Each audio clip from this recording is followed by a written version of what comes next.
pandemic. So it's like been trial by fire. They don't have video calls or. Mm-mm.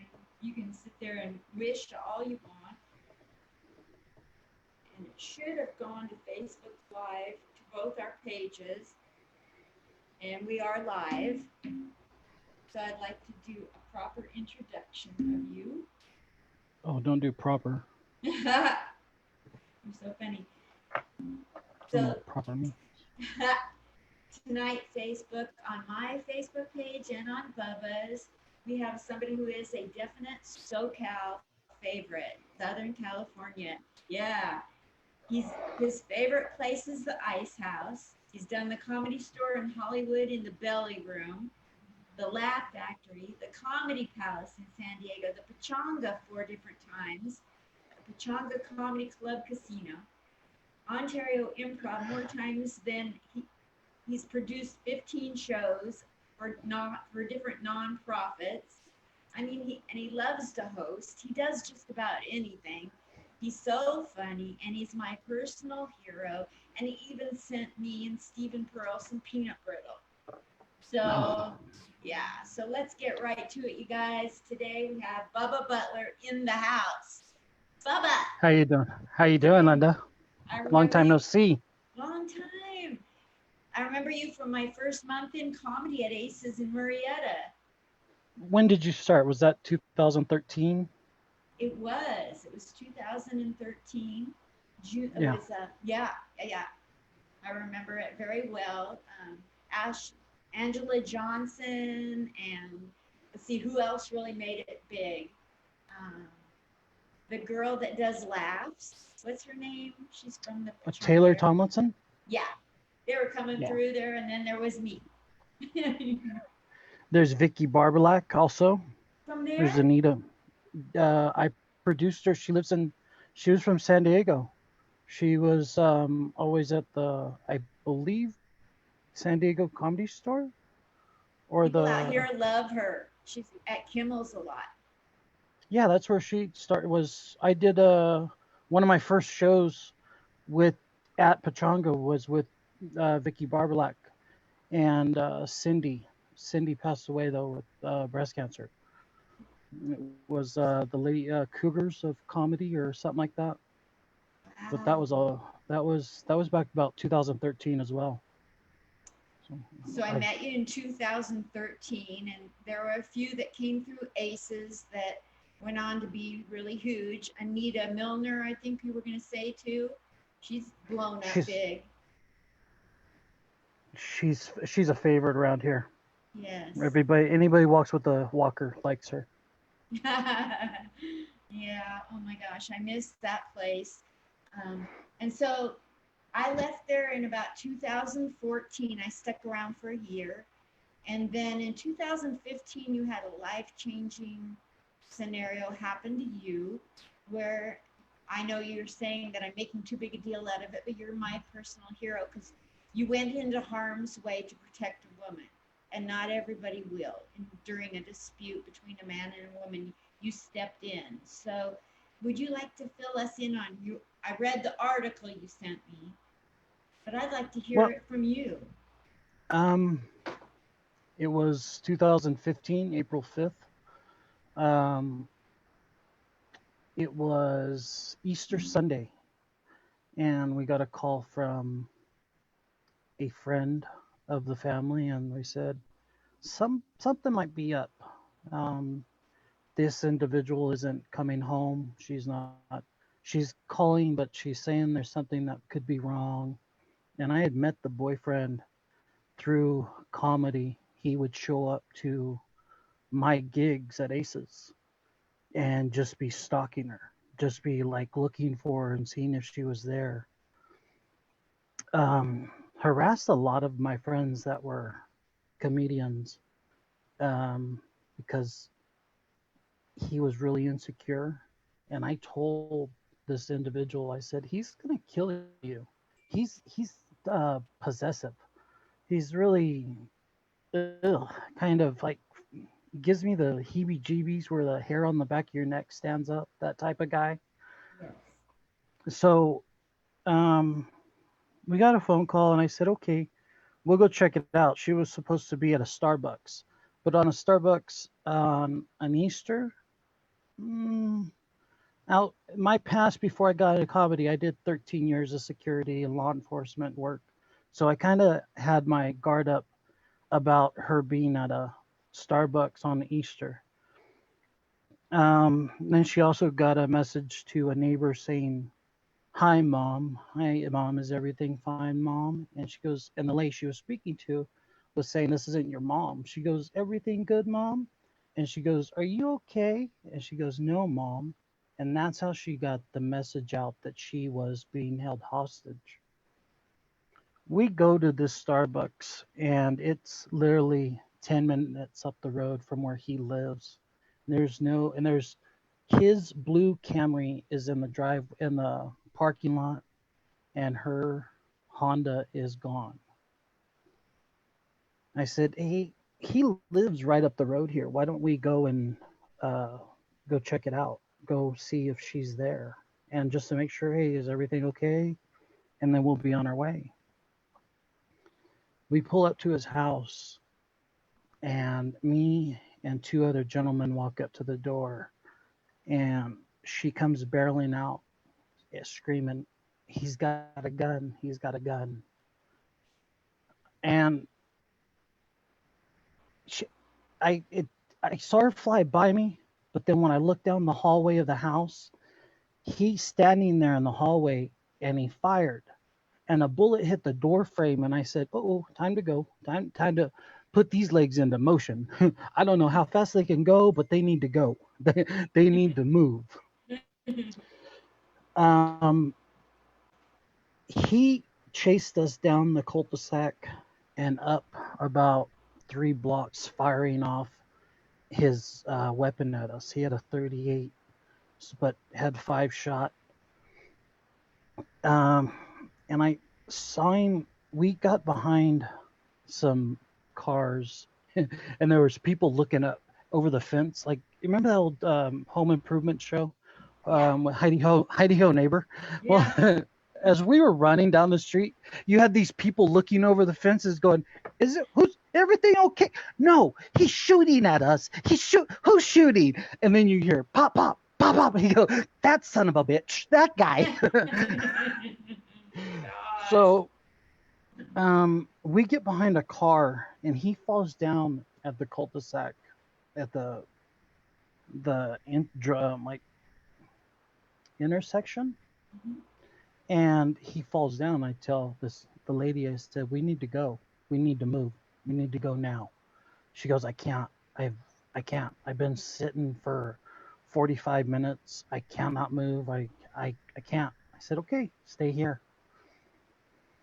I had my buddy's keys to his truck in my hooded sweater.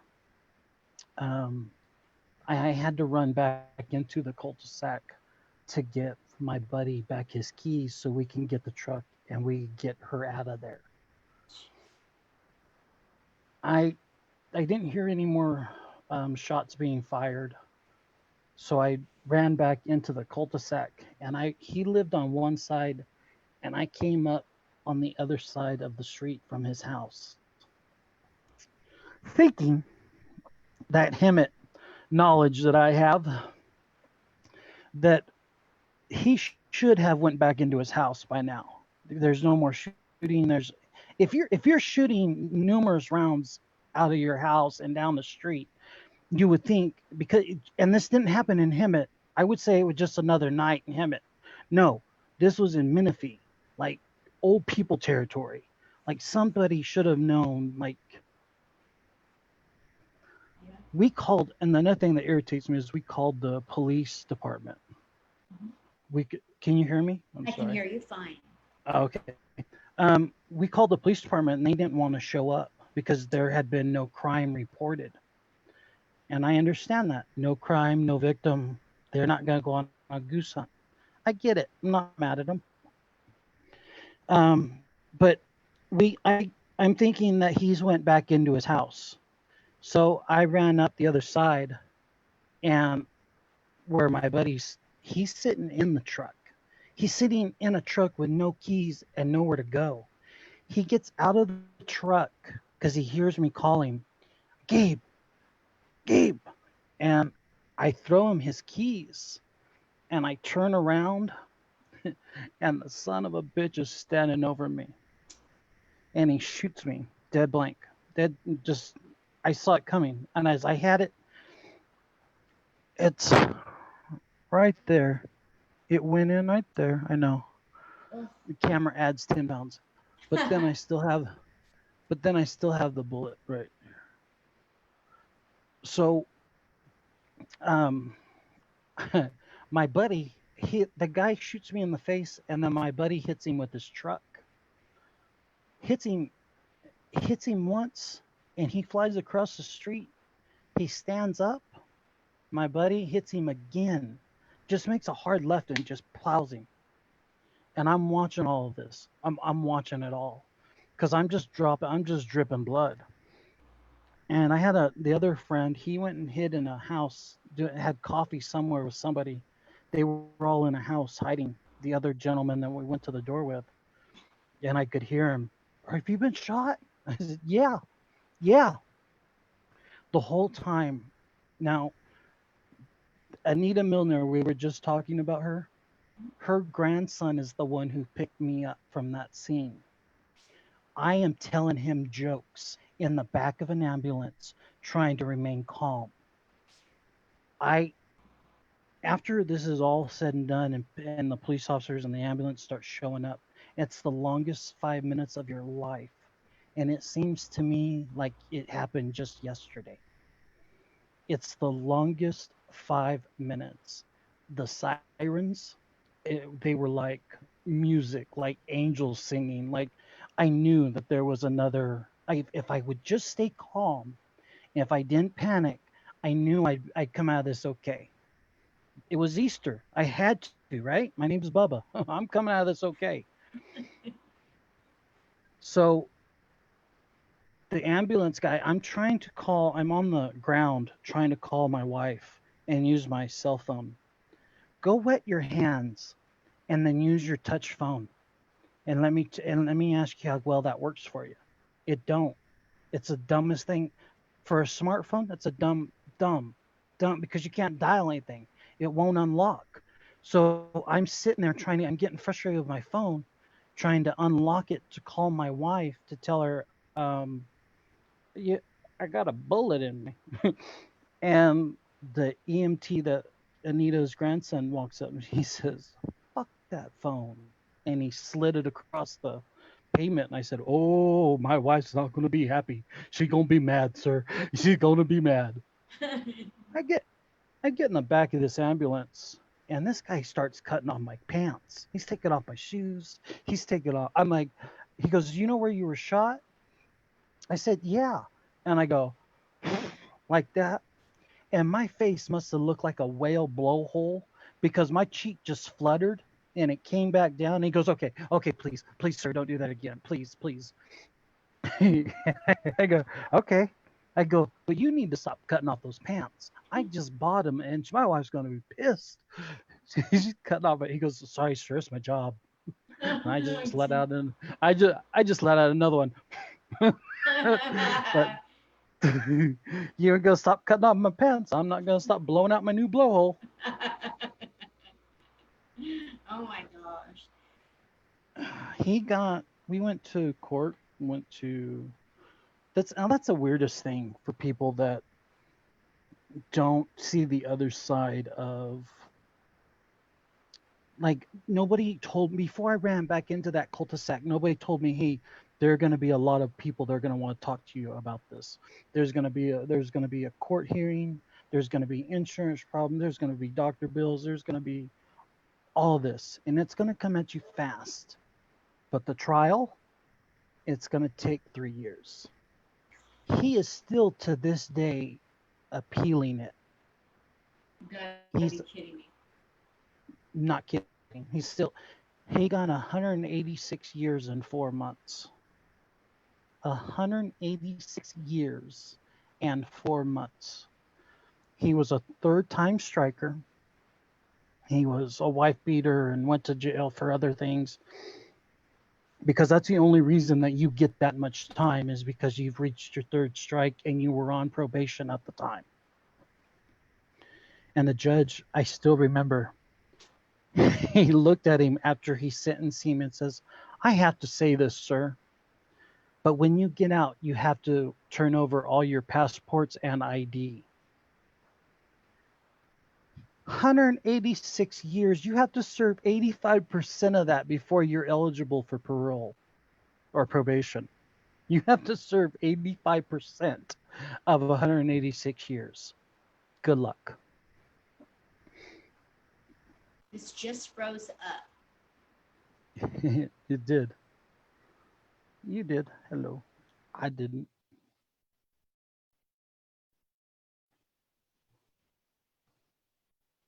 You sure did.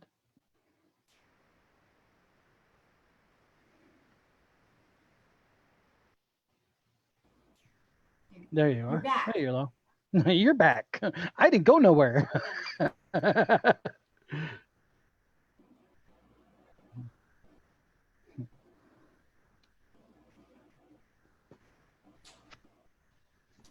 Are you there? I'm here. How are you? I see you're Good. back. I'm glad you Yes. joined us. It froze up. I'm so sorry. I don't know whose fault it was, so I'll say it's mine. It's okay. So, how how do you like this Zoom stuff? How are you liking this new Oh, I can't connections? I can't go to the Zoom thing yet. I want to hear the end of that story that happened. Oh, he got 100. He got 186 years and 4 months, and he's got to serve 85% of that before he gets paroled out. You But have, it but I've seen over the last 5 years where you had a lot of pain and a lot of subsequent medical operations and coping with it. oh, you want okay. I'll tell you the I know, because I look so pretty. It doesn't look like I was shot, and that's why I had the hashtag bulletproof, and a lot of people got um they took offense to it. But if you look at me, it doesn't look like I got shot in the face. But this here, I have no feeling in it. I have no feeling from here all the way over. I have no feeling in my teeth or my tongue. Um, Nerve damage. I will have more surgeries to remove scar tissue. I had 3 plates put in my face, but they let me keep the bullet. So I really miss going on stage and asking women if they want to feel my bullet. Jeez. My gosh. So So, yeah, I take as little medicine as I'd like. I like my medicine of choice is marijuana. yes, absolutely. Uh, For pain. yeah, for pain, anxiety, PTSD. But like Fourth of July and New Year's, I hate it. I hate it. I Because you don't know when that next pop is gonna sound off, and it Yes. reminds me of running away, thinking I was about to get shot in the back. So it stays with me. So like the Fourth of July is coming up next here soon. Oh, I'm so happy. Man. I just never have been able to say it to your face, but I'm so proud of you for attempting to protect a woman who is helpless. Well, I was the only one that was hurt that night. She walked away fine. I mean, not fine. She's got her battles and stuff that she's got to overcome as well. But I I think the 13 years of security and law enforcement kind of helped me for that night. I, I I'm I've saved other people as well. I remember one night working at the Hemet Hospital. A car pulled in, and a young lady was passed out in the passenger seat, and the guy is screaming, "She's dying! She's dying!" And I pick her up in my arms like an ER moment. I pick her up in my arms and I carry her to the hospital through registry, through the nurse's station, and lay her out on a bed. And I said, she's dying in here. We got a code blue.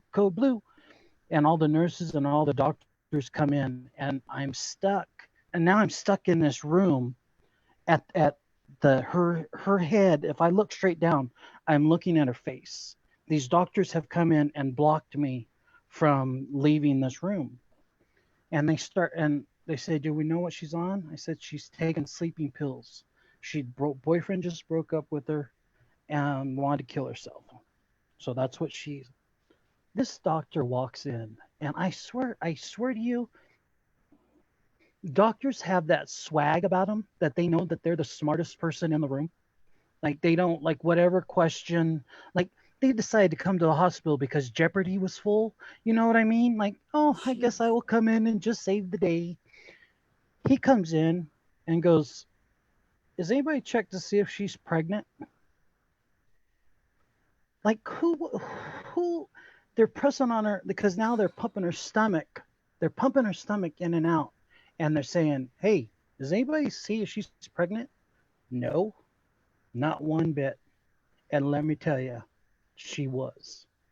They put us that belly ultrasound, I think it Hmm. is. They did an ultrasound on her belly, and you hear the heartbeat.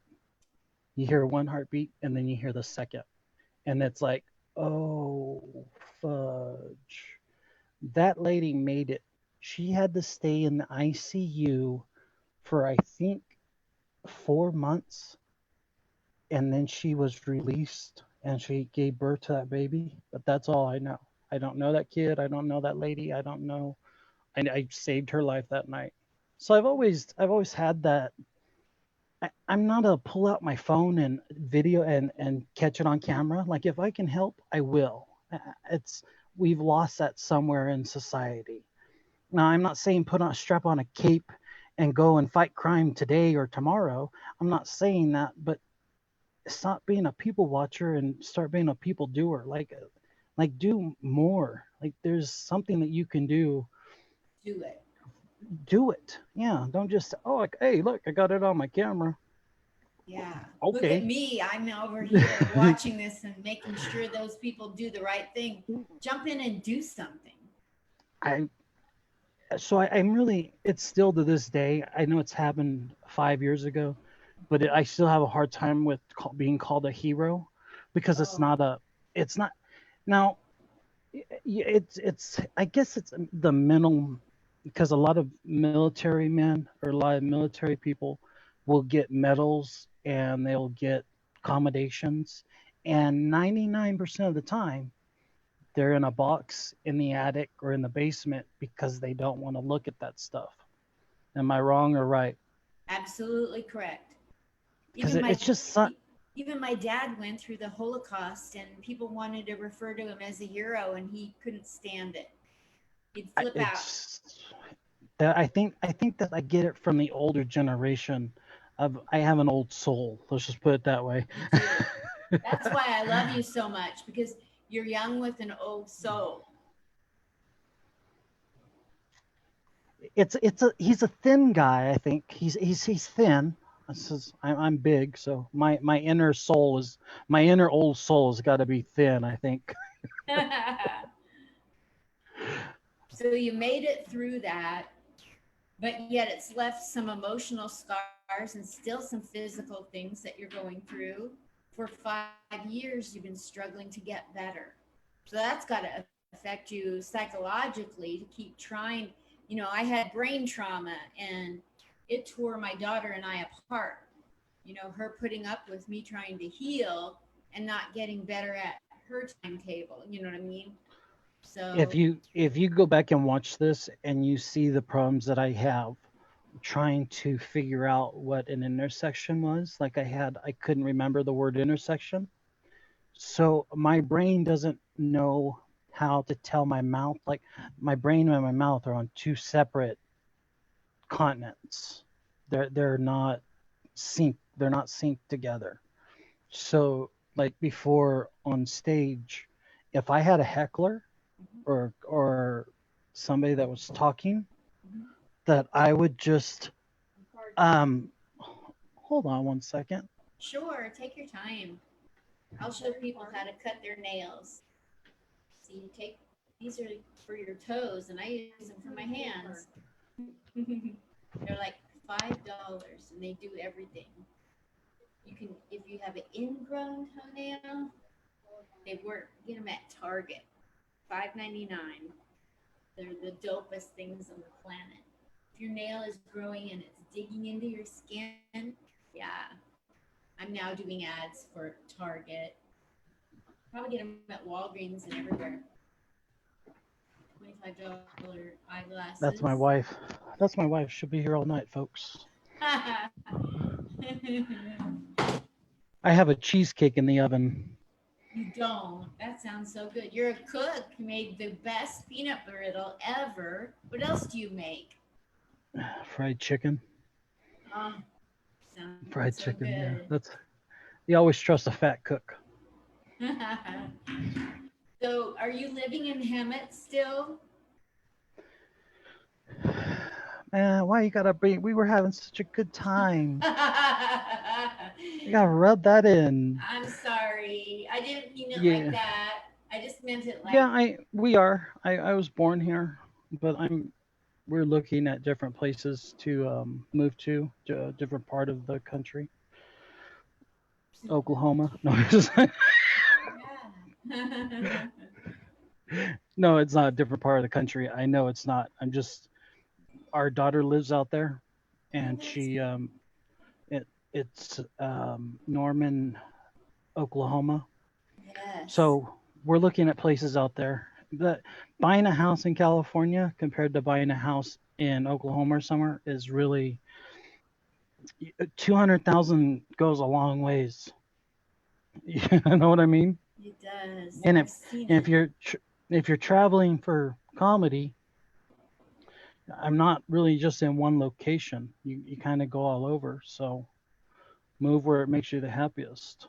Because I mean, Exactly. LA is just so flooded with people, and like 20, 30, 40 years ago, you knew who the comedians and the regulars were going to be. But now it's so hard just to know who to talk to at the comedy store. Like if you're not in that clique, if you're not in that um if you're not hanging out with the cool kids, I guess, Mm-hmm. you're not gonna get the stage time.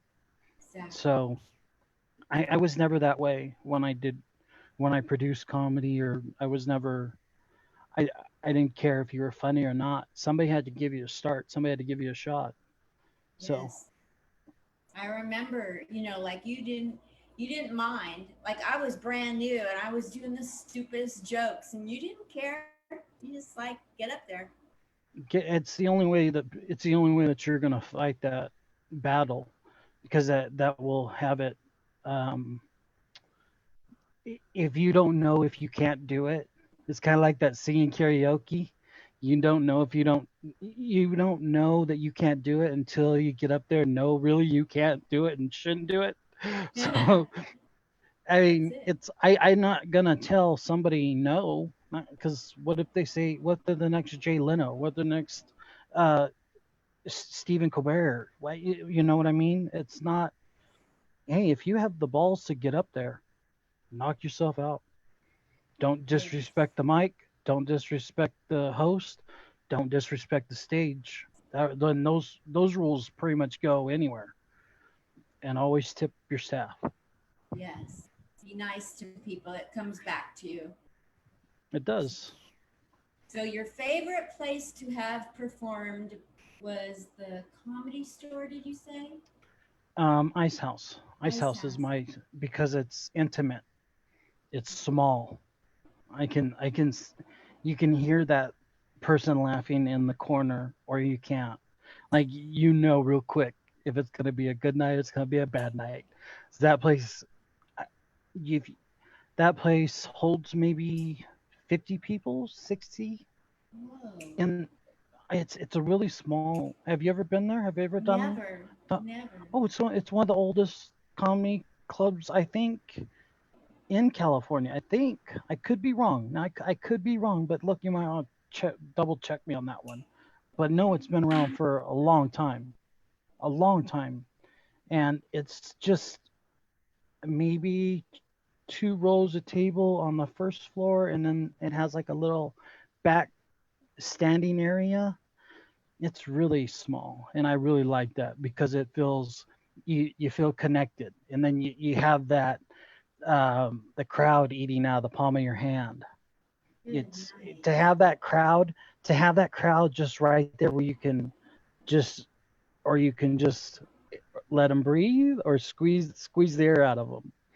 That's a wonderful power because Yeah, you can take that story that I just told you about getting shot in the face, and there are comedians out there that can turn that story to the funniest story or funniest set of jokes anybody's ever heard, but it's not real. They didn't get shot in the face. And that's what people have to bring to the stage. You can, you have to believe it. You have to live it because there's no faking that. There's no, this one time I flew a 747 out of Ontario. No, you didn't. I don't even know where Ontario is. You know what I mean? Like as a comedian, you have to be true to yourself and be true to that act. absolutely. I love it when real story, when you can feel the pulse of someone's heart beating on the stage and you know beyond a shadow of a doubt that it really is true. And That's what they embellish the heck out of it, but it's real. that's what made like George Carlin and Jonathan Winters and Robin Williams, Richard Pryor, David Chappelle. All those guys are telling it from the gut, from their real, like people like Sinbad. I love Sinbad and saw you had a special with him, but Yes. he was coming up in the 80s with John Panette and Ellen and like all these people that you just stop and go, oh yeah, huh? Ellen is that old. Like she, Mhm. Exactly. she you look at who they've come up with, and you kind of Robin Williams was that time, and look who he adored was Jonathan Winters. Jonathan Winters went to a funny farm. Yep. Jonathan Winters was a mental, like, was literally mental. So I'm still holding out. There's hope for me. So Yes. So, do you have a lot of your own personal stories aside from this traumatic event that you go through in your comedy? Linda, I've had 39 jobs.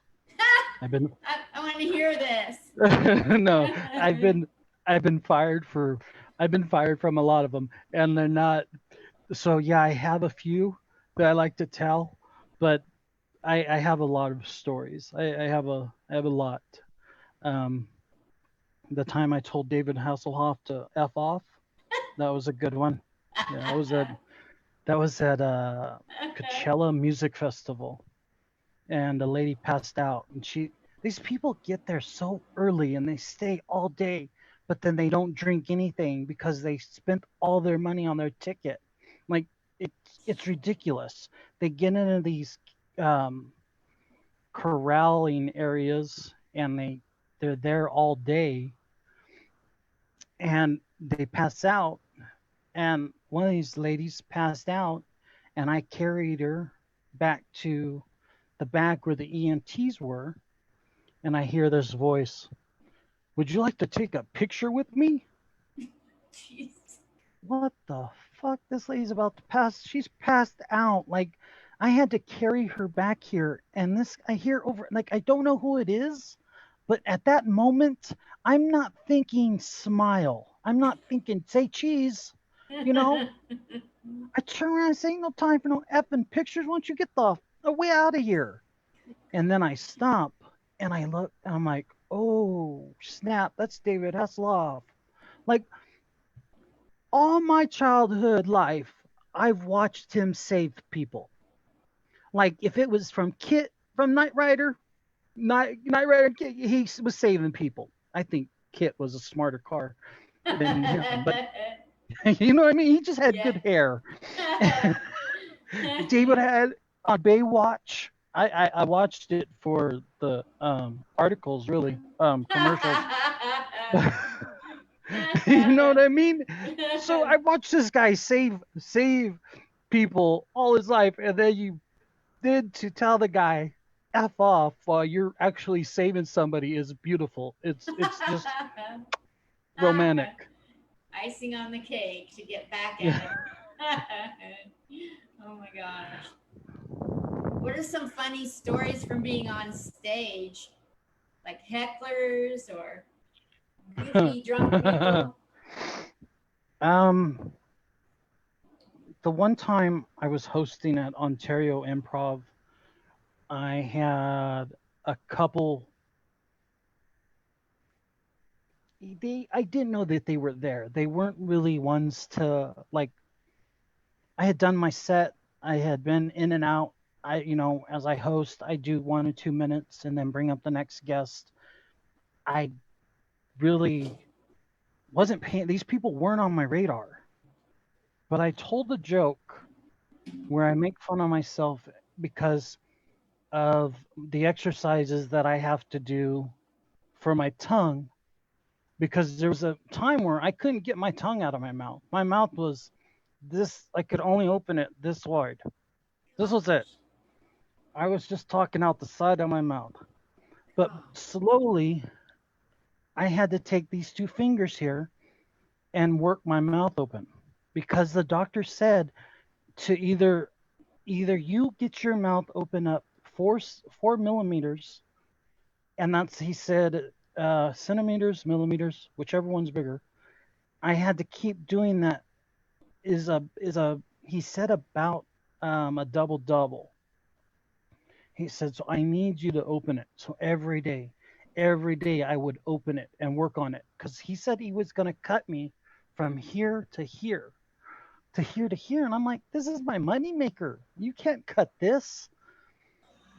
So I was telling a joke referring about how to please a woman. And I said, the best form of exercise is sex. mhm. And this one lady came out of nowhere and says, I said, I'm saying that wrong. The best form of exercise is sex. And I look over and there's this 400-pound dude. Now, this is the couple that was not on my radar. He was in the third row in the back where you can't see, where it starts to get hard to see. Now, this boy, but then I looked up and he's big, and I was like, not for you, though. The wife says, no, I do all the work. Oh my God, it was gold because the whole audience got it. They all just went, oh, like you just heard like the air leave that room. Oh, jeez. Because I don't know if she knew that she wasn't helping her husband by saying that. I do all the work because he is a big boy. So I was like, I'm gonna leave this one alone. I'm gonna leave this one right here because I've already said too much. As we're standing at the back doors of the Ontario Improv, telling everybody hello, goodbye, thanks for seeing us, come back, here's some free tickets. You see the guy just go out, and then 30 minutes later, you see the wife leave, and they had been married for like 15, 16 years. And I was just, they broke up that night. It was it. Wow, I remember that's at crazy. Aces, I remember at Third Street Live, where there's the lady, that the movie Sweet Home Alabama. Yeah. She says, "You brought a baby to a bar?" Yes. The lady says, I like to walk the the club. I don't sit in one area. I like to go and hear what other people are talking about because as a host, I'm going to use that on you. I'm already on when I hit those doors. I'm already in stealth mode. I'm going to pick you apart. I like there are those people that want to be made fun of or they want to be. And Yep. I heard this baby before the show started, and I was like, "Oh no, Bubba, you gotta watch your mouth. You've gotta like, ah, it's a bar." And so I just went up there, and I she had been talking to me the whole time. I didn't tell her I was performing. I did not tell them that I was the host. I did not. And then you hear the MC go, "And welcome your host to the stage, Bubba Butler." And this lady's face goes pale white because I start to walk away and she starts to put two and two together that I'm the host. I said, "I believe we have a baby in the bar." How old is your baby? And she goes, 11 weeks on Monday. 11 weeks on Monday. And I said, "Oh, for her birthday, you decided to bring her to a bar." white white people, they left. They were out. They left. 2 minutes after that, they were gone. Then I then I could relax and cuss. Whew. Oh my gosh. Yeah, I remember Rocky put me on a show because the Temecula military wives came to hear me do comedy. And the place was packed with military husbands and wives. And there was one lady sitting way in the back. She wouldn't sit with the rest of the people. And she decided to heckle me. And I didn't know how to handle it. So I just handled it, Bubba. Were you there that night? I don't believe so. Been there a couple nights, but I don't remember it. Oh, Sorry.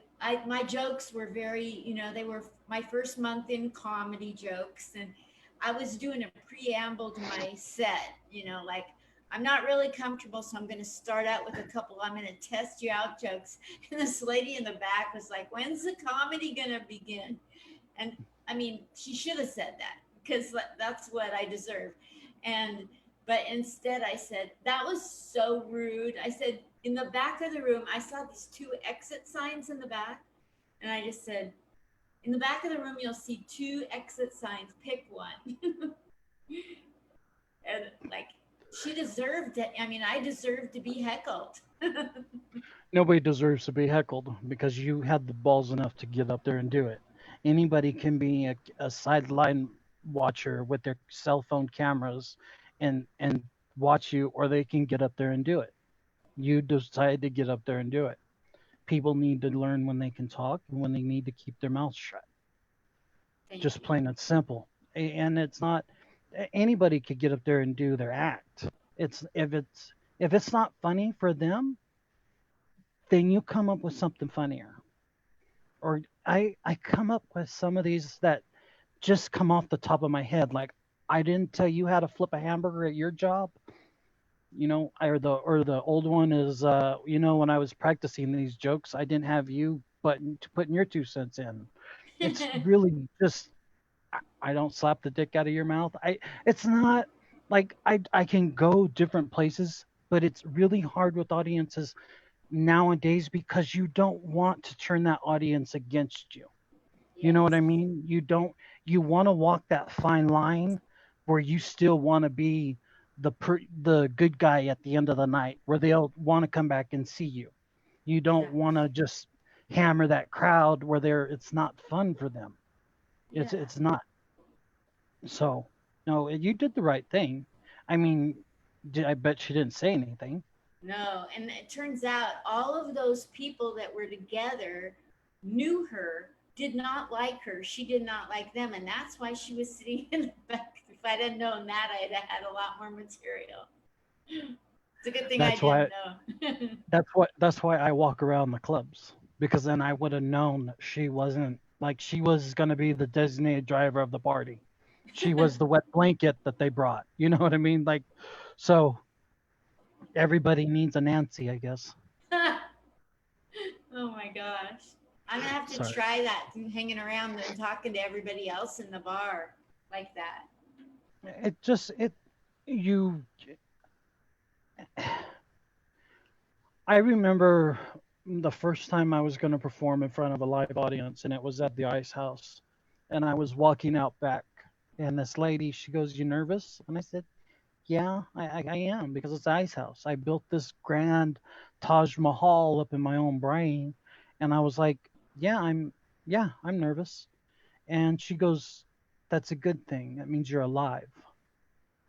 And that was the best advice for me the whole night. I had Len, I was still reading my jokes off of a 3x5 index card. The girl that went up before me read all her jokes, read them all off. Like she was giving the Gettysburg Address. Like she just kept reading them, laugh or no laugh. She just kept going. And I had mine in my back pocket. And I was like, I'm going to try this. I'm going to try this like a professional. No professional reads it off a card. It got so bad. It was so, I pulled them out, and I turned the joke. I was like, fuck it. If she can do it, so can I. Here I go. But it was the last 2 minutes. It was like the last minute and a half. I had heard I ran through everything and didn't give myself enough time. I didn't see the light, and I was like, oh, son of a bitch. So I just pulled him out. I just pulled it out of the back of my pocket, and I'm like, yep, went through that one, went through that one. Mm-hmm. Yep. Oh my gosh. Hmm. For the first 5.5 years of comedy, with my brain injury, because I got hit by a drunk driver in '96. So for the first 5.5 years, I had to take notes up on stage, and I couldn't get people to even believe I had a brain injury, let alone I should have notes. Finally, now, for some crazy reason, all of a sudden, I'm able to remember my set. The weirdest thing ever. It's because it's one, you take all the unnecessary words out, because you have 5 minutes. And sometimes you have three. Depends on who booked it and how many are booked on that show, and if it's a bringer show or not. And I hate bringer shows, but that's a whole nother story. If you you have a 3 minute set, you have a 5 minute set, you have a 15-minute set, you got a 25-minute set, you have a clean set, and you have a blue set. And it does get tedious of, okay, does this go here, does this go here? I have boxes and boxes of old jokes that I had to work on. Like, this didn't just come to me. The having the balls came to me when I was first getting shot at 18 on an Indian reservation, just doing security. Nobody in the audience had a gun that I knew of. So I was good. I already had that beat. Now I just had to get the jokes down. And there's a lot of times where people, they don't let a joke breathe, and they'll just suck the air out of it. And Bobby Oliver taught me that. Let the joke breathe. Pause. Just stop. If you watch old TV shows, not old TV shows, sorry, ones that were filmed in front of a live studio audience, like my favorite show were like Jeffersons or the All in the Family, where you had to see the actors stop because that laugh was coming in, and then they would continue after that laugh. So it was kind of, by watching those shows, I was like, oh, okay. Here, and then when they have like comebacks, or they come back to it, or a tagline that they have, and I was like, okay, this is they're just performing it in a set. Do your jokes like that. Stop, give yourself a minute, let them laugh, because people will just hit them, hit them, hit them, hit them. Then you have no laughs. You've killed yourself out of laughs. But if a joke ain't hitting, or a subject ain't hitting with certain people, you've got to know, oh shoot, I need to change this up and change this up now. Yes. So When that's when was it in your comedy career that you decided to really make everything about your life, real true experiences? Was that right at the beginning, or did that come a few years into comedy? no, it was right away. It That's was my great. mother-in-law. My mother-in-law was heckling me my first night. Really? She would say, yeah, yeah, she did. She heckled me. And I said, that's my mother-in-law. She's going home with me tonight. You're welcome. Oh, It was, God. yeah, it was, yeah. Yes, but I turned everything. I'm a stepdad to a 25-year-old kid. Um, like I said, she lives in Oklahoma, and being a dad that young, or being a dad to a teenager already, was like war games. Like, oh God, like my friends have children, or they have daughters, and daughters are from the age of about 11, 12 to the age of 25, or if they move to a different state, they will, it's like they come back around. Just give them their own space, and then they'll come back to you when they need you. Don't suffocate them. Don't, because they're going to think you're a nerd and don't know what you're talking about. Let them come to you. Let them figure you out. Let them first figure out who they are. Because nowadays everybody wants to be their kid's best friend instead of their parent. You can guide them, don't smother them, but don't stay in their life, stay connected. But I had to learn that balance of, I'm a stepdad. I'm not coming in on top of my wife and her relationship. I have to build a relationship with Sabrina. I have to do it on my own. And we went out and bought pets. We went out and just different stuff that she wanted to do at that time. And it's really hard. Really. So comedy came really easy after having a teenage daughter right off the bat. Oh my Oh, gosh. comedy material? That was easy. That was nothing. Oh my gosh. So one of the things I remember, my first mic at Aces when you were there, I delivered a couple of jokes and I literally heard some comics in the front row say, I've heard that before. That's so hack. I heard that. And I think it's really important for newer comics to study old comedy, and to figure out if their material is fresh out of. I didn't start talking about stuff in my own life. I was just writing stuff. If something, Venetian blinds are weird, it didn't matter. If I had a punchline for it, I'd say it. And I But didn't. that's Go why I ahead. would say that the real, being real is what you can't fake. There you That's go.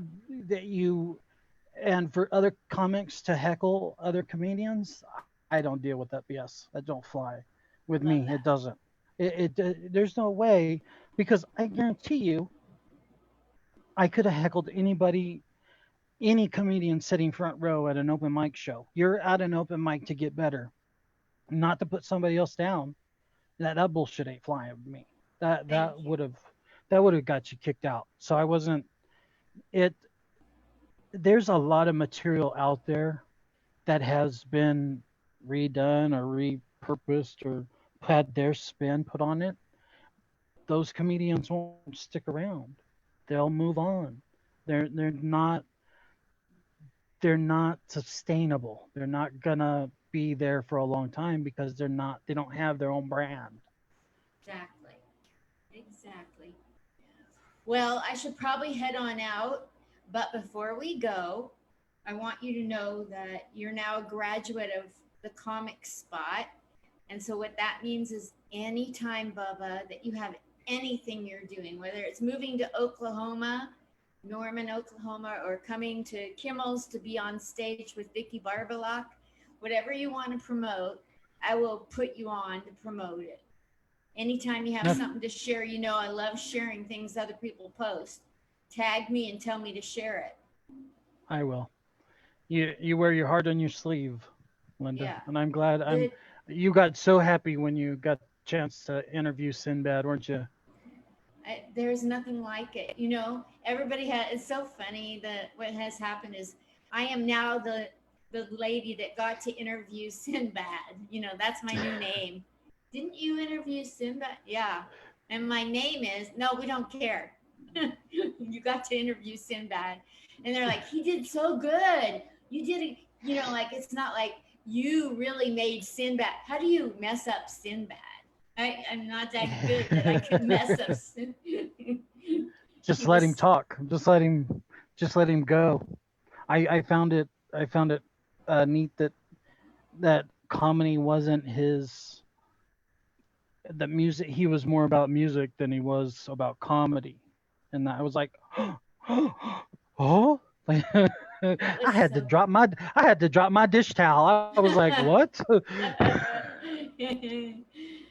You always look back at an interview. My hero, my personal hero, is Wendy Liebman. I got to interview her, and I go over that interview in my head, and I go, man, why didn't I ask this? And why didn't I veer her off into this? And like, oh, you did what you did, and leave it alone. And same with Sinbad. I'd love to have him back on and ask the questions I didn't ask. I think that's all comedians that I know that I don't enjoy my set. I'll pick it apart on the way home, like, man, I should have said this, or man, I should have done that, right? But we just so busy living in the moment that we don't take the time to be like, wait one second, let me insert this here. But Yes. that's really it's really wonderful that you're doing this, Thank you and so much. thank you for letting me come on here and just talk with you. I want you on regularly. I want to hear what you're up to and where you're at and how things are going, and I want to promote anything you want promoted. You're my buddy. Thank you. Chest pound. All right. I'll let you go. Thank you so Okay, much for gracing my little stage, Bubba Butler. you're welcome. You have a wonderful night. Love you a lot. Bye. Love you too. Bye bye. Bye.